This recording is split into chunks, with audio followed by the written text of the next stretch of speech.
তো সেদিন তো ছিল একটা বার্থডে পার্টির নিমন্ত্রণ, তো আমি স্কিন কেয়ার করে রেডি হয়ে নিলাম। আর তারপর দেখো আমি একটু সাজুগুজু শুরু করেছিলাম, যেমন কিনা একটু কানের পরে নিচ্ছিলাম অ্যান্ড চুলটা বেঁধে একটু লিপস্টিকও পরে নিয়েছিলাম। আর তারপর তো আমি আমাদের বাড়ির পুচকিটাকে সাজাতে বসেছিলাম, ওর একটা ঝুঁটি বেঁধে দিলাম।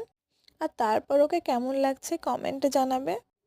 দেন তো আমরা চলে গিয়েছিলাম অনুষ্ঠান বাড়ির উদ্দেশ্যে। তো আমরা প্রথমেই একটা অটোয় উঠে নিয়েছিলাম এবং অটো থেকে নেমে চলে গিয়েছিলাম সোজা সেই অনুষ্ঠান বাড়ি। আর সেখানে চলে গিয়েছিলাম খুব তাড়াতাড়ি এবং সেখানে গিয়ে তো দেখি প্রচণ্ড ভিড়।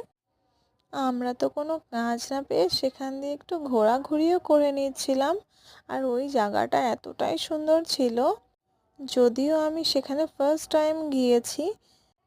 তো যেখানে অনুষ্ঠানটা হচ্ছিল তার ঠিক পাশেই ছিল একটা বড় পুকুর বা দিঘিও বলতে পারো। সেই দিঘির পাড় দিয়ে ছিল একটা ছোট্ট রাস্তা, পুরোপুরি কিন্তু গ্রাম্য পরিবেশ ছিল। আর সেই গ্রাম্য পরিবেশটা আমার তো ভীষণই পছন্দ হয়েছিল।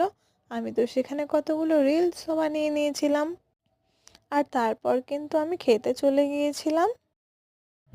আর খাওয়া দাওয়া শেষ করে আমি তো তাড়াতাড়ি করে বাড়িও চলে এসেছিলাম, কারণ আমার ছিল প্রাইভেট পড়ানো। যেহেতু আমি লেট হয়ে গিয়েছিলাম, তো দুটো প্রাইভেট আমাকে একসাথেই পড়াতে হয়েছে। বাই।